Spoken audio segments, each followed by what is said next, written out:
welcome to the Trillist Winter. It's me, Winter, aka Emma Jane, and the series that I have for you. So we've already got through the how-to series. So now we are going into the shadow series.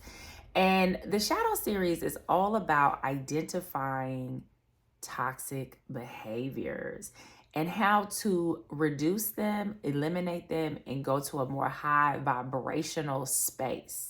If you want to, of course. Some people really love to stay in that toxic area.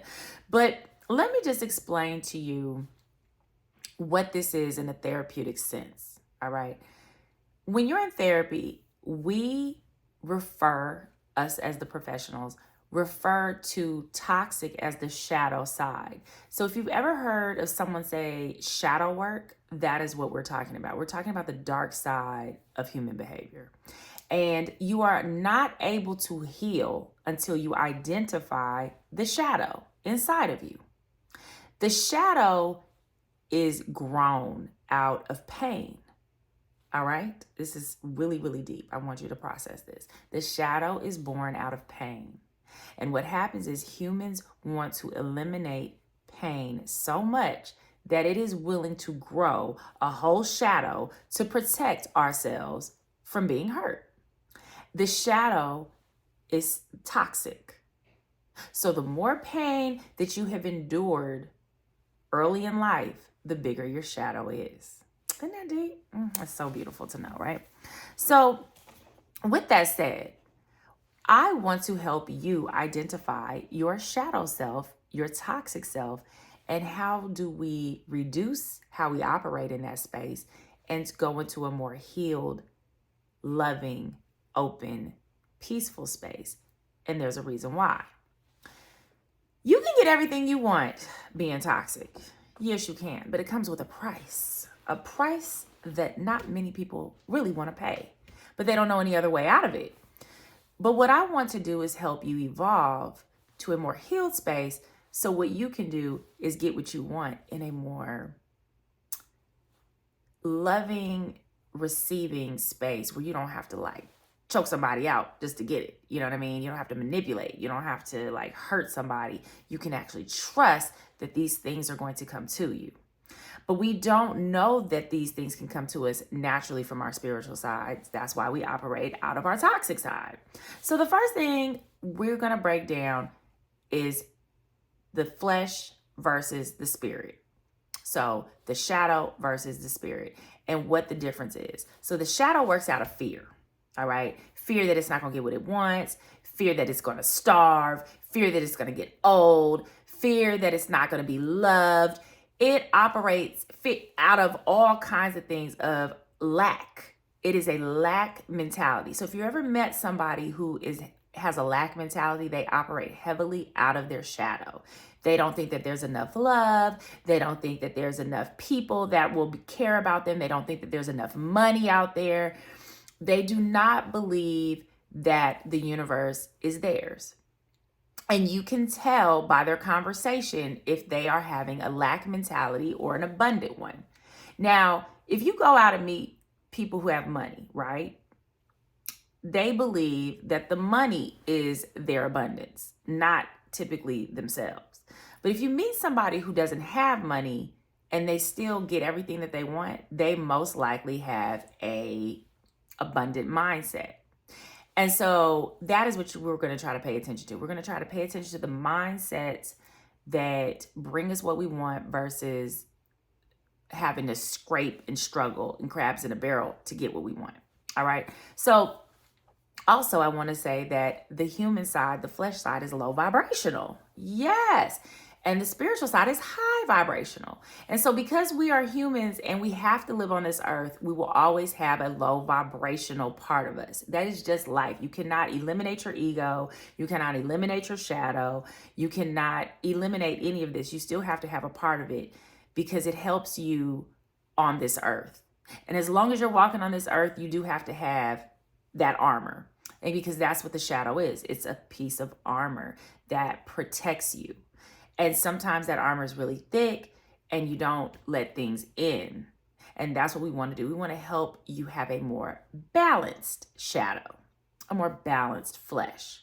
So let's look at, I love food. I don't know if you know, but I'm a foodie, right? So back in the day when I was, had no idea about any of this stuff, I used to read things that were spiritual. And I remember coming across something that says, do the things that make you feel good. And I was like, ooh, eating cake makes me feel really good. Like, oh my God. But then my stomach hurts. And I'm like, why is that? I'm like, I'm doing what makes me feel good. But then I'm like getting fat and I'm inflamed. And I'm like, my stomach is hurting. Not to mention I have a sugar high and I have a headache afterwards. So that doesn't add up. Like, it's making me feel good in the moment, but then afterwards it does not make me feel good. Well, this is a great example of low vibrational, right? But if I eat fruit, okay, I feel amazing.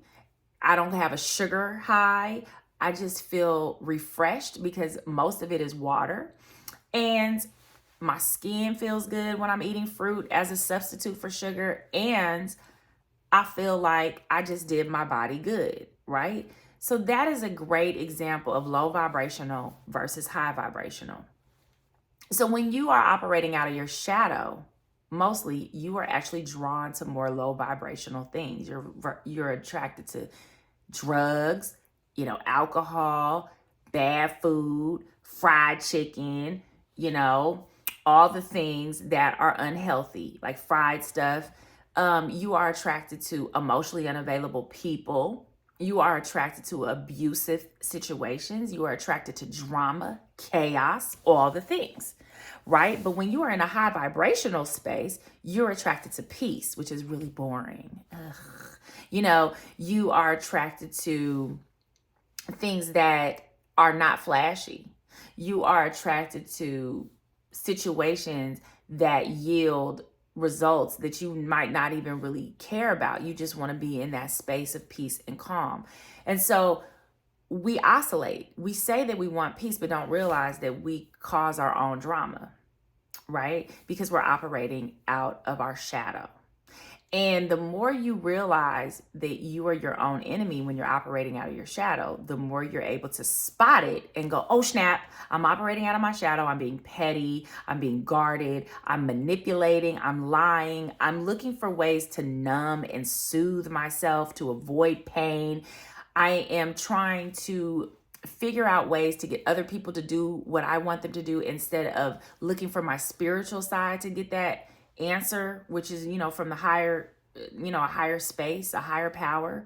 So I'm basically looking for humans to meet my needs. And if you really want to sum that up, that is narcissistic. There goes that N word. And so that's why everyone is on the narcissistic spectrum somewhere, because we are human. Humans are by nature narcissistic. The more you grow into your spiritual self, the less narcissistic you become. Who'd have thought? Now, here's the kicker. The more pain that you incur in life, the more likely your shadow is going to get thick.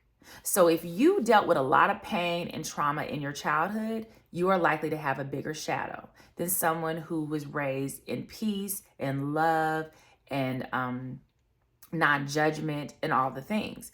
So you have to kind of go back, and this is why the shadow work is so important, because your shadow is only there out of pain and hurt and lack. In order for you to move into this space of spirituality and higher vibrational energy, you have to say, no, shadow, you have to stay in your corner. You don't get to come out and be petty today. So what I want you to pay attention to is several ways of how to spot your own toxic behavior. All right. So here are 5 toxic behaviors that we all have done, but some of us operate in them more often. All right. So we take things super personal. Everything is a personal attack. That's the first thing about your shadow. Your shadow thinks everything is an attack. Oh my God, they're thinking about me. They're not talking to me. They're not looking at me. They don't love me. That is a lack mindset. And what you're doing is projecting your own fears onto their behavior. Big no-no. And so that's thing. So I'm going to go to the next, how to operate not out of that space. So that's number 1. So the way that you work into a spiritual space is to give compassion and understanding and say, you know what? They may not even be thinking about me. I'm going to go ahead and give them grace. I'm human. Sometimes I get caught up in my own stuff. And that doesn't mean that I'm not thinking about the person. It just means that I'm focused on something else. So you are learning how to forgive in that space. The second toxic thing is pettiness. Ugh, I hate being petty. Like, I hate petty, even though I can be petty, right? So pettiness comes out of defense. It comes out looking like sarcasm, bitterness, snapback. You know, when someone says something to you and tries to attack you or tries to minimize you, instead of you noticing that they're trying to do that, you become petty. You're like, oh, okay, so you want to clown me? I'm going to clown your ass back. Boom. No. Notice that when someone is trying to minimize you intentionally, you have to ask yourself, well, why are they trying to minimize you? Well, probably because they see you bigger than you see yourself. And, you know, it could be a compliment. So it's like, you know what? I must blow your mind with my behaviors and who I am as a person. And you know what? I get it. And I just don't have a snapback for you. That's your space that you're in. I understand. And leave it there. That is how you operate out your spiritual side. You give people compassion and grace. All right. Another toxic behavior is guardedness. And the way that you counteract guardedness is by being open. So I know you probably don't realize this, but when you are guarded and closed up, you are basically forcing people to prove themselves to you. Prove that you are worth my time. You know, it's an entitlement behavior. Your spirit would never work out of that. Your spirit is open. Your spirit does not make people jump through hoops. I promise you. You know what your spirit does? Your spirit says, let them. Mel Robbins said it. Let them. You know, you see somebody not calling you and you go, okay, you know what? I'm not going to send them a long ass text message to manipulate and guilt trip them. I'm going to go, you know what? If that's what you want to do, I understand that. I'm going to flow like water and I'm going to go to who celebrates me and not is guarded up against me. So when you really think about why we're guarded, it's because we don't want to be hurt and we don't want to give people ammunition to hurt us. So we close up. But if you operate out your spirit, you don't care what they want from you. You don't care. Yes, you do learn how to be smart and to, you know, not just put your stuff out there and be like, oh, let me tell you about how much money I got, because even that's toxic. Sometimes our toxicity is the reverse, which we're too open and we brag about what we have, or we're flashy about what we have. And the spiritual side is not with none of that. That's why I don't think Jesus would have been nobody would have liked Jesus for real if he came back to earth right now with his sandals and his little tunic. I think people would be like, oh my God, is he homeless? I'm not listening to him. He's not going to influence me because he doesn't have the newest Gucci, Louis, Prada. No, Jesus was like, I'm about to operate out this spirit. Okay, and I'm going to wear these little sandals if he even had them. And he's like, I don't really care because my hair is long. I'm not flashy. I don't look like a king, but I really am a king inside. But I don't operate out of that because I don't have to show my stuff off when I know who I am inside. That's the spirit. The spirit never needs to show off. So that is why it's so sexy when you see someone who is humble and rich. Like, it's like a mind-blowing thing. This person is rich, successful, and they're humble, and they're not throwing it in my face. Oh my God. It's like the sexiest thing in the world because they're actually operating out of their spirit. Whereas somebody who's operating out of their shadow is arrogant and pushy and cocky and conceited. And it's like, look at me. I know. And guess what? People are repelled by that energy and they have no idea. They're like, I don't know why people don't like me. Well, did you hear yourself? You sound cocky as hell. You sound like you're minimizing people by the way that you talk. So pay attention to, take some time and pay attention to how people operate. Some people literally learn cockiness out of pain from their childhood. It's an overcompensation for something that happened to them when they were younger. All right. And so great example, BMF. I don't know them personally, right? But I will say that the BMF series shows a beautiful situation of when Meech went into the liquor store, right? And he wanted to buy, so he didn't want to buy something with the food stamps because he knew he was going to get clowned on, right? But this actually grew his shadow, and he was like, you know what? I'm about to take over the world. Scarface time. Well, that's what happened. His shadow grew out of those girls being mean to him. And he was like, you know what? Nobody's ever going to be mean to me because I'm going to have it all. I'm going to have it all. Fuck that. Oops. Freak that. So, sorry about that. So, that's what we're talking about, is your shadow grows out of pain that is caused typically in your childhood. And the bigger shadow that you have is because of pain that you experienced when you were younger. Now, you can choose to operate in your shadow, or you can choose to operate out of spirit. And it takes a much stronger person to operate out of spirit and use it for healing and helping others versus your shadow. Your shadow is kind of weak. You know what I mean? Your shadow really is like, I just want to protect myself. I don't want to be hurt. So what I'm going to do is just operate in this scary space of, if I protect myself with money, looks, things, all the externals, nothing can touch me. Only to find out later that they still can be touched. And I think that's the biggest part of toxicity, is that you go through all of this to protect yourself, realizing that you're hurting yourself overall. Yes. So there's so many things that I could go into in this toxic series that I just feel like I don't have enough time. I just don't have enough time in one episode. So that's what I'm breaking down. So we are going to go into ways in the next few sessions or few series of this and talk about how do we spot these behaviors? How do we reduce these behaviors so we can become a more healed, balanced person? Because remember, you cannot get rid of your shadow side, but you can operate out of it less. So I think I gave 5, but if not, let me give one more. Your shadow side also lies. It lies a lot, and it gaslights, and it tries to make people not see the reality of things. Because the reason why the shadow side does this is because it doesn't like the reality of its own life. Think about that. You don't like to deal with what is in front of you, so you would rather lie about your behavior instead of allowing the other person to really show you what they'll do. So you'll lie to get another person to stick around or not be mad at you because you don't want to feel that pain. So lying is a way to avoid pain and shame.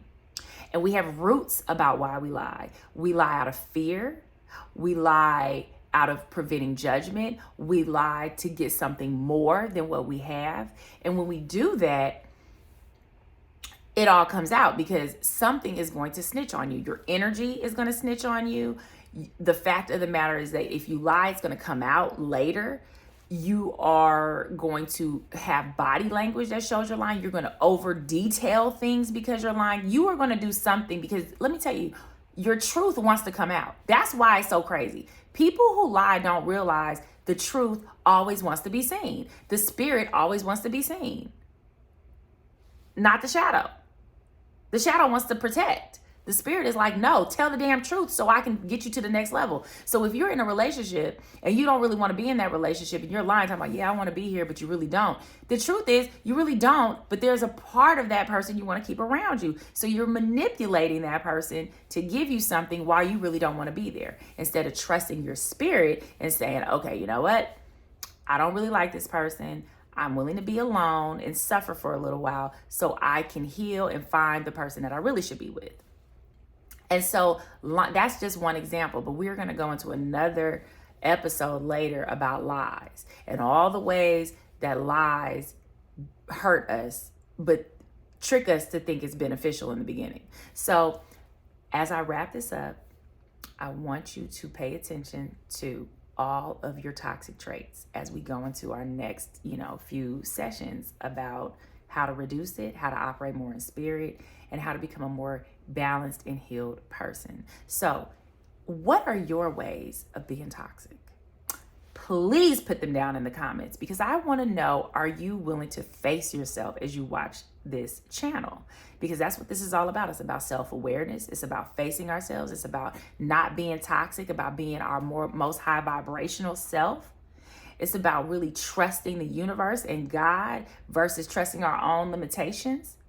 And how when we operate less out of our shadow, we get more of what we want the right way. So anyway, remember, just go ahead and let me know the toxic behaviors that you have or the toxic behaviors that you've seen on others that you were like, oh, I don't want to be like that. And so like and subscribe, or I'm going to quit. I'm so glad that you tuned in, and I cannot wait for the next episode of the Toxicity Shadow series. I hope you guys enjoy. Like and subscribe. Talk to you later. Oh, and if you have questions, remember, DM me at the Trillist Winter on Instagram, or you can email me. I will be here for you, and you can ask any questions. And do you want to fix your toxic behaviors and you want help with that? I can help you with that. Just email me and we can talk about how we do that. So anyway, thank you again for joining in your time. And if you know somebody toxic, send this to them, because it's always a great way to not be the messenger, right? Like, let me be the messenger. Let me tell you you toxic so you don't have to be mad at the other person. I'll tell the other person you're toxic. Okay? So you're safe. You're safe. So that's a toxic way too, passive aggressive. We'll talk about that later. All right. So thanks for joining, and I'll talk to you later. Bye.